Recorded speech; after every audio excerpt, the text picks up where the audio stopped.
"Don't you dare help me," the woman snapped, clutching a weathered leather satchel as the first snow swept across the mountain pass. But the cowboy who found her refused to leave, and one question lingered between them. What could she possibly be protecting that was worth facing the storm alone? The wagon wheel sank deep into frozen mud just as the wind began to howl through the pines. One horse had already gone lame, and the woman stood with one hand pressed against a bleeding arm, while the other never left the worn leather satchel hanging from her shoulder. Across the narrow trail, Garrett Cole reined in his horse and took one careful step forward. She warned him away without lowering her eyes. He stopped, set down his canteen and a roll of clean bandages, then quietly stepped back instead of arguing. Neither of them knew that before another sunrise, the mountain would force a choice neither had planned to make. If you've ever wondered whether trust can begin with a single quiet act, stay with this story and tell us, would you have accepted his help? The riderless horse appeared just before sundown. Garrett Cole noticed it the moment it wandered through the broken stretch of fence along the north pasture.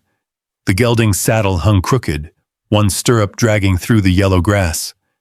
A dark stain marked its left shoulder where fresh blood had dried against the hide. Garrett set down the fencing pliers in his hand and watched the horse for a long second. "Easy now," he murmured. The animal stopped as if it recognized a calm voice better than fear. He caught the reins, ran one broad hand along its neck, then looked toward the ridge above the pasture.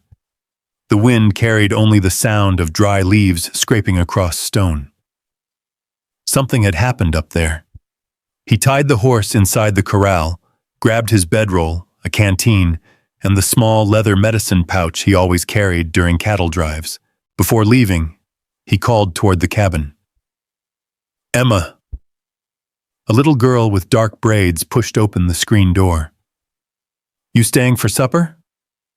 "Not yet." She looked at the loose horse and frowned. "Someone lose it?" "I reckon someone lost more than that." Garrett started toward the ridge. The trail climbed through scattered aspens already turning gold. Fresh boot prints crossed patches of damp earth before disappearing over loose shale. Every few yards another drop of blood darkened the rocks. He slowed, not because he was afraid, because injured people often feared strangers more than pain. Beyond a cluster of scrub oak, he finally saw her. A woman sat against a fallen cedar, breathing carefully through clenched teeth. Her sleeve had been torn nearly to the shoulder. She had ripped part of her petticoat into strips and was wrapping them around a deep cut on her upper arm. Beside her rested a worn leather satchel, held so tightly against her side that her knuckles had turned pale beneath the dust. She heard his boots before she looked up. Her eyes met his, sharp, guarded, tired. Garrett stopped several steps away. "I've got water," he said quietly. She pulled the satchel closer. "I didn't ask." "You didn't." The wind lifted a few loose strands of her hair across her face.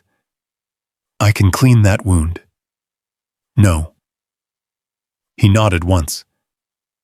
"I've got medicine too." Her jaw tightened. "Don't you dare help me." The words came out rough, almost breaking before they reached the cold air.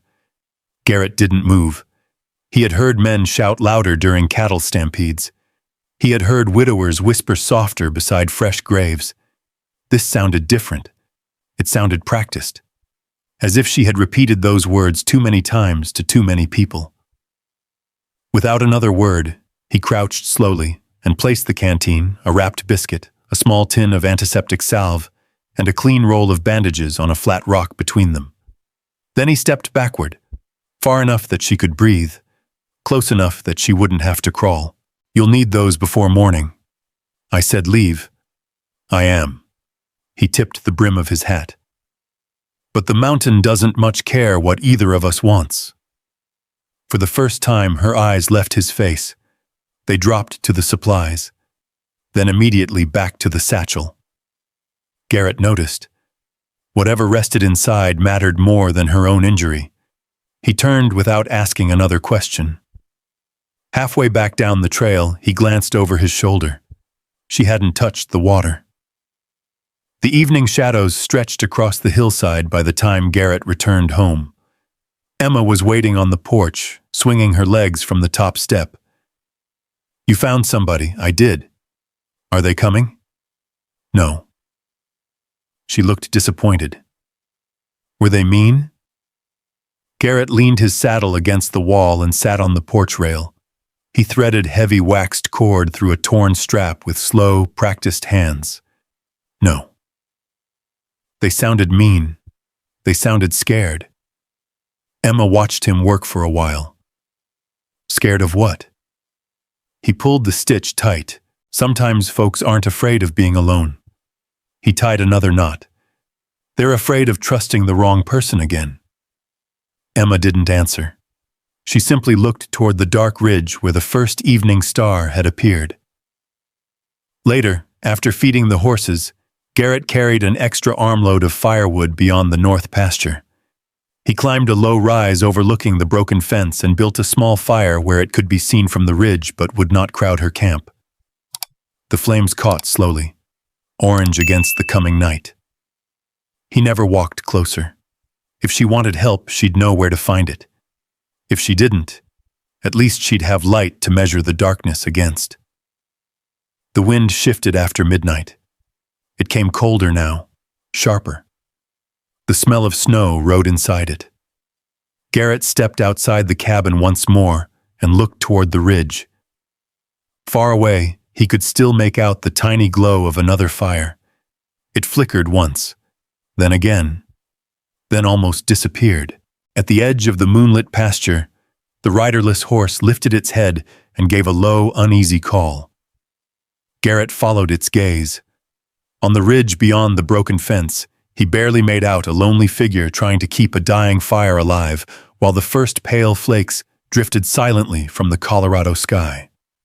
He stood there longer than he intended, because sometimes a man could already tell the mountain had made tomorrow's decision, and he feared she might not live long enough to make her own. Garrett slept lightly that night. Every time the wind struck the cabin walls, he opened his eyes. Snow rattled across the roof like handfuls of dry corn. By dawn, the world beyond the window had nearly disappeared behind a curtain of white. Emma stood beside the stove, warming yesterday's biscuits in a cast-iron pan. "It's getting worse." Garrett buttoned his heavy wool coat without answering. He poured coffee into a tin cup, drank half of it standing, then reached for another blanket. "I'll be back." Emma looked toward the ridge. "The lady?" He nodded once. The climb that had taken less than an hour the evening before now felt twice as long. Snow covered the wagon ruts. Pine branches bent beneath fresh weight, dropping powder across his shoulders whenever the wind shook them loose. When he reached the rise overlooking her camp, his stomach tightened. The little fire was gone. Only a thin ribbon of smoke curled from wet ashes. He hurried forward. Evelyn was there, but only barely. She had managed to tie the leather satchel across her back. One hand gripped the saddle. The other dragged through the snow as she tried to pull both herself and the saddle toward higher ground. Her horse lay several yards away beneath a blanket of snow, breathing but unable to stand. She heard Garrett's boots and struggled to push herself upright. "I told you," she whispered through chattering teeth, "to leave me alone. You did." He stopped beside her. And I heard every word. She reached for the satchel immediately, as though expecting him to grab it. Instead, Garrett bent over the horse. The animal's front leg had swollen badly from the fall. "It isn't walking today. I'll manage." She took one step. Her boots slid on hidden ice. The hillside gave way beneath her feet. Garrett caught her before she struck the rocks below. For one brief moment, she pushed against his chest with all the strength she had left. Then everything inside her simply stopped. Her weight settled against him. She had fainted. Garrett wrapped the spare blanket around her shoulders before lifting her carefully into his arms. The satchel never left her side. He secured it across her shoulder exactly as he'd found it. By the time they reached the ranch, the snow was falling sideways. Emma opened the cabin door before Garrett could knock. Oh. She hurried to clear the rocking chair near the fireplace. Garrett laid Evelyn there gently.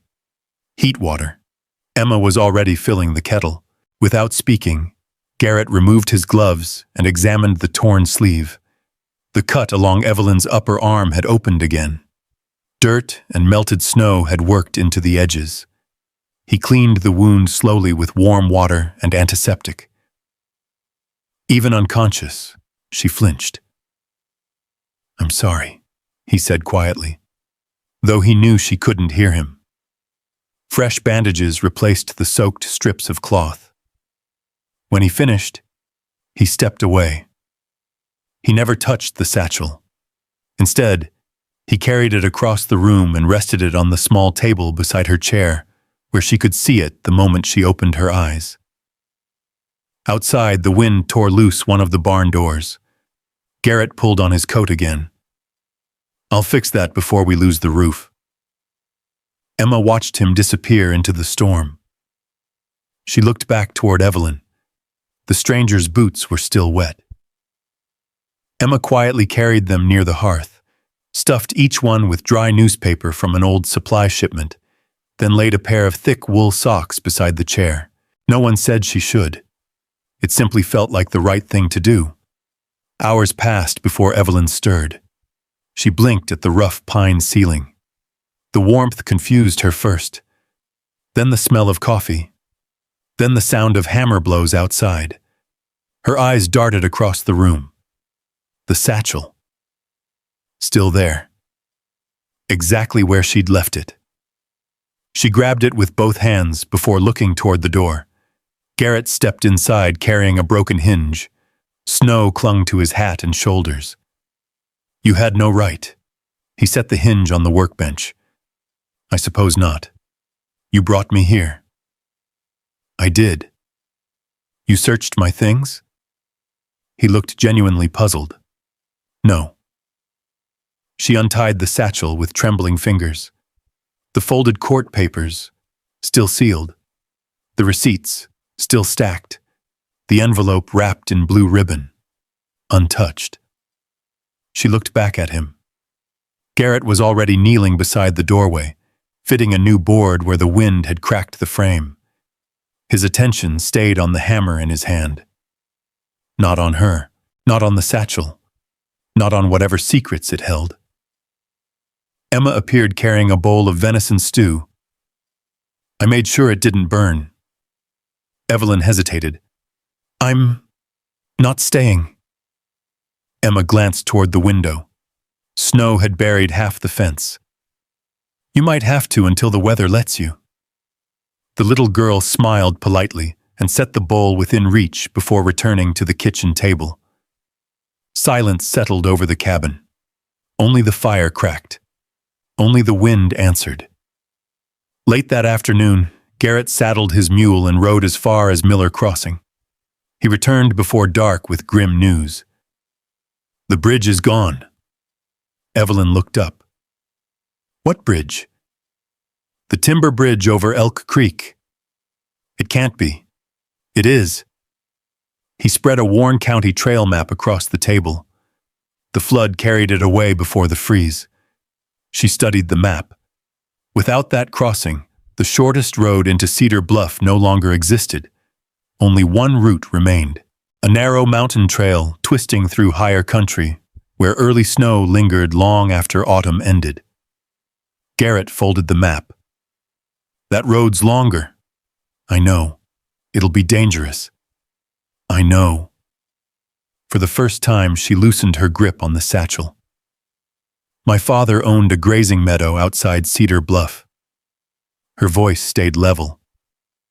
"After he died, someone claimed it wasn't his anymore." Garrett waited. I've spent almost everything proving otherwise. She looked toward the courthouse seal pressed into the folded papers. If I don't appear before the judge on the appointed day, the claim expires. Outside, the wind eased for the first time. Inside, neither of them spoke for several moments. Finally, Garrett rested both hands on the table. The mountain road is rough. She nodded. It'll test every horse we've got. Another nod. He met her eyes. If you still mean to go... He paused. I'll ride with you. Evelyn didn't answer. The fire burned lower. Morning arrived beneath a sky washed pale after the storm. Garrett finished tightening the harness on his wagon. Emma climbed onto the bench beside the supplies. He waited without expecting anything. A minute later, the cabin door opened. Evelyn stepped outside wearing her freshly mended coat. The leather satchel rested across her shoulder. Without a word, she climbed onto the wagon and sat facing the mountain trail. Garrett clicked the reins softly. The horses started forward. Neither of them looked back. The wagon climbed slowly into the San Juan Mountains, its wooden wheels groaning over frozen ruts left by freight wagons weeks before. Frost clung to the sagebrush. Every breath from the horses drifted into the cold morning like pale smoke. Garrett kept both hands on the reins. Evelyn sat beside him, her leather satchel resting across her lap. She never let it out of reach, though her grip on it had softened since leaving the ranch. Emma hummed quietly beneath the blanket covering her knees. Every now and then she pointed toward a mule deer crossing the ridge or an eagle circling above the cliffs. Little by little, the silence changed. It no longer felt like a wall. Near noon, one of the harness straps loosened while the wagon climbed over a rocky shelf. Garrett pulled the team to a stop.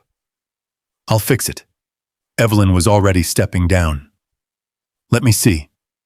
She examined the worn leather, reached into a small sewing pouch tucked inside her coat, and pulled out a curved awl and heavy waxed thread. You carry harness tools? My father believed a traveler who couldn't mend leather didn't stay a traveler for long. Her fingers worked quickly despite the bandage on her arm. Garrett watched without interrupting. The repair held tighter than the original stitching. He gave the strap a firm pull. That'll last. It'll last until spring. A corner of his mouth almost lifted. I stand corrected. They traveled until the sun rested low behind the peaks. That evening they camped beside a narrow creek where clear water slipped beneath sheets of thin ice. Garrett gathered firewood. Emma fed oats to the horses. Without being asked, Evelyn measured coffee into the blackened pot hanging over the flames. She used exactly enough for 3 cups. Nothing wasted, nothing extravagant. Emma accepted her tin cup with both hands. This is better than mine. Evelyn smiled faintly. It's because I let it boil a little longer. Garrett noticed the smile. It disappeared almost as quickly as it had arrived.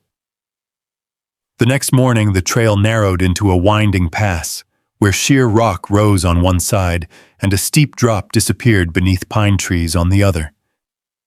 Garrett studied the fresh tracks in the snow and 2 riders. Evelyn looked down. How old? Maybe an hour. She said nothing else, but she quietly shifted the satchel farther beneath her coat. By afternoon, the riders appeared. 2 men sat on horseback across the trail ahead. Neither wore a sheriff's badge. Neither looked surprised to see them. The older one tipped his hat. Roads blocked farther ahead. Garrett didn't slow the wagon. We'll see for ourselves. The younger rider's eyes settled on Evelyn. Ma'am, we've been asked to escort you back. No, Evelyn answered calmly. The man smiled without warmth. I wasn't asking. Garrett climbed down from the wagon. He stood between the horses and the strangers. His broad shoulders filled the narrow trail. I reckon you've delivered your message. Neither rider moved. Then the younger man urged his horse forward. Everything happened at once. One frightened wagon horse lurched sideways. A wheel slipped dangerously close to the edge of the trail. Garrett grabbed the bridle with both hands, throwing his weight against the panicked team before the wagon tipped toward the ravine. The older rider jumped down and reached for the wagon. Not the horses. The satchel. Evelyn reacted before Garrett could.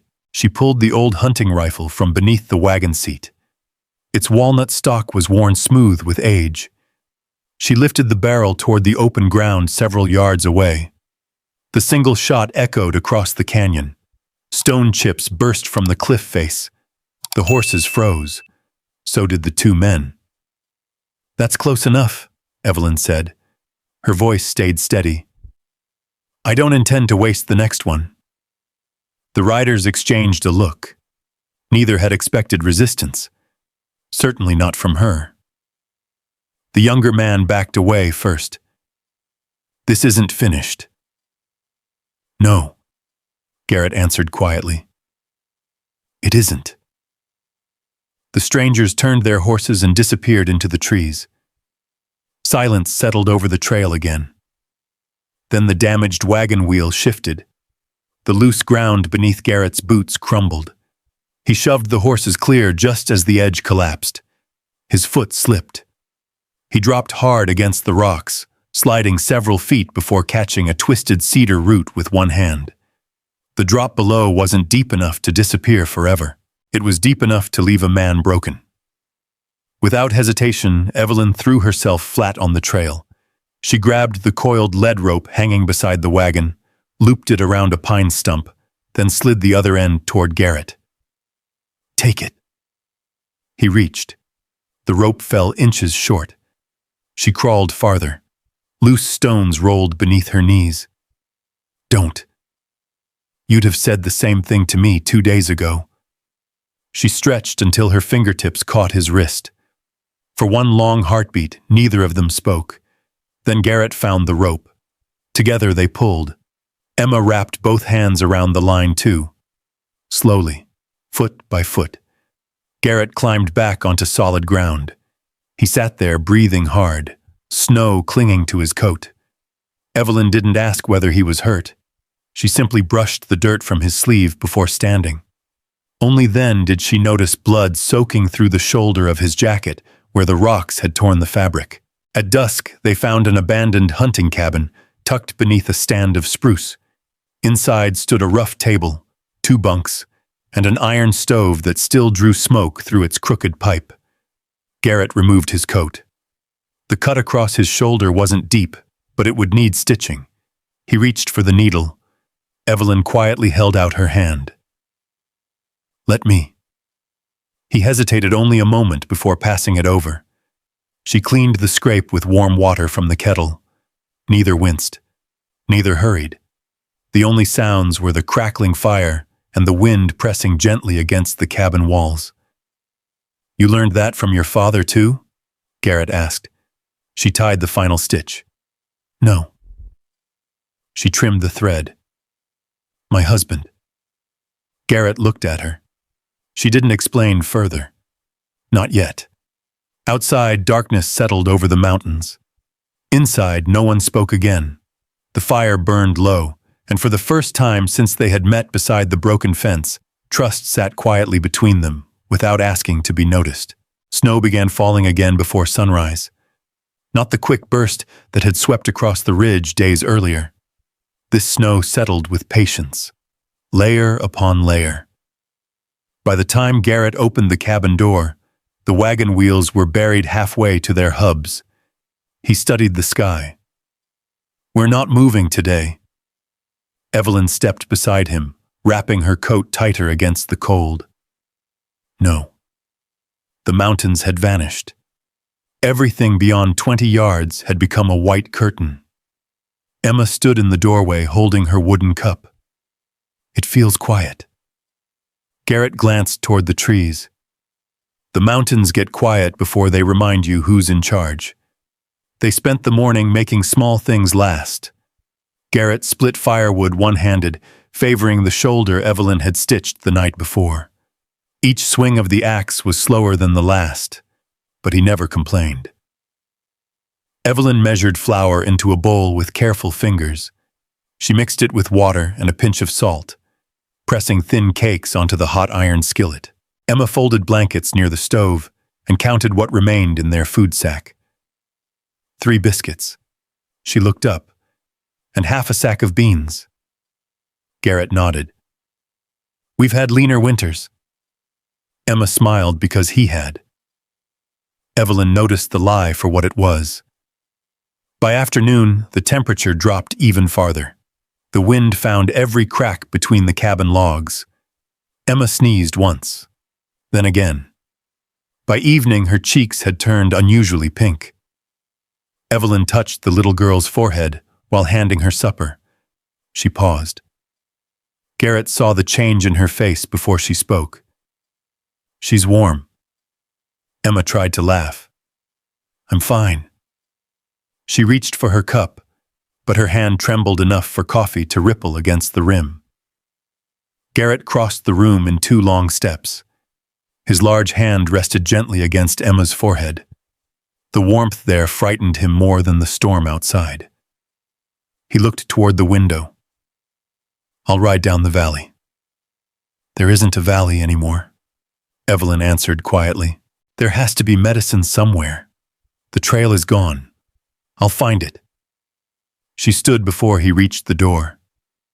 For the first time since they had met, she reached out and caught his arm. Not hard, just enough to stop him. If you leave now. He looked down at her hand. Emma loses both of us. The room fell silent. Only the stove answered with a soft crack. Garrett closed his eyes for a moment. Then he removed his coat and hung it back on the peg. You win. No. Evelyn shook her head. We stay alive. The fever climbed through the night. Emma drifted in and out of sleep, whispering pieces of dreams that made little sense. She spoke once about wildflowers beside the creek near the ranch. Another time she asked if spring had already come. Evelyn soaked a cloth in cool water from a melted kettle and laid it gently across the child's forehead. When the cloth warmed, she changed it again and again. Garrett fed the fire until only a small stack of split logs remained beside the hearth. Neither of them counted how few were left. There was no point. Near midnight, the wind eased. Snow drifted softly against the walls instead of striking them. Garrett sat on the floor with his back against the bed. I used to think I wanted a house full of children. His voice was almost lost beneath the fire. Evelyn kept watching Emma breathe. What changed? My sister died first. He rubbed one tired hand across his face. Emma never really belonged to me. He smiled faintly. She just needed somebody who wouldn't leave. He stared into the embers. After that, his words came slower. I decided I wasn't meant to build a family. Evelyn listened without interrupting. I figured everyone who got too close to me ended up carrying more sorrow than they deserved. The fire settled with a quiet sigh. After a long silence, Evelyn spoke. My husband worked a silver mine outside Leadville. Garrett looked up. There was a cave-in. She folded the damp cloth before dipping it into cool water again. They recovered his watch. Nothing else. I sold our wagon. Another pause. Our furniture. She looked toward the leather satchel resting beside the wall. And nearly every keepsake we owned. To pay lawyers? To keep my father's land from disappearing under someone else's name. Neither tried to comfort the other. There wasn't a sentence big enough for losses like those. The silence itself seemed kinder. Just before dawn, Emma stirred. Her breathing had changed, slower, easier. She blinked toward Evelyn. Ma'am. The word lingered weakly. Then she frowned, as though correcting herself. Mama? Evelyn froze. Garrett looked away, giving her the privacy of a moment that somehow belonged only to them. Evelyn didn't answer. She simply leaned down and gathered Emma into her arms. The little girl sighed once and rested her head beneath Evelyn's chin. Outside, the storm finally surrendered. Morning light spread across the snowfields beyond the cabin. Garrett pushed open the door. The mountains stood bright beneath a clear blue sky. Far below, beyond the winding trail toward Cedar Bluff, a dark ribbon of smoke rose above the valley. Too much smoke. Too steady. Garrett narrowed his eyes. That isn't from cook fires. Evelyn stepped beside him. Neither spoke. Something had happened in Cedar Bluff, and whatever waited there would not wait for them much longer. They broke camp before the sun reached the tops of the pines. The snow had hardened overnight, making the wagon easier to pull, but the mountain road slick beneath the horses' shoes. Garrett checked every buckle twice before taking the reins. His shoulder still ached, though he hid it well enough that only Evelyn noticed the way he favored his left side. No one spoke much during the descent. The smoke grew darker as they drew closer to town. By mid-morning, they reached the first ranch outside Cedar Bluff. A farmer repairing a gate looked up from his hammer. "You'd better hurry," he called. Judge Holloway moved today's hearing ahead. Folks said Walter Grady pushed for it. Evelyn's hand tightened around the leather satchel. Garrett flicked the reins. The wagon rolled faster. By the time they reached the town square, horses crowded every hitching rail outside the meeting hall. Ranchers stood in small groups, their hats dusted with melting snow. Conversations stopped as Garrett climbed down from the wagon. Walter Grady stood near the entrance, dressed in a fine wool coat with polished boots that had never seen a mountain trail. His smile faded the moment he saw Evelyn. "I was beginning to think the weather had solved this problem for everyone." Evelyn answered by walking past him. She never slowed. Inside, Judge Nathan Holloway sat behind a plain oak table. Ledgers, land plats, and survey maps covered its surface.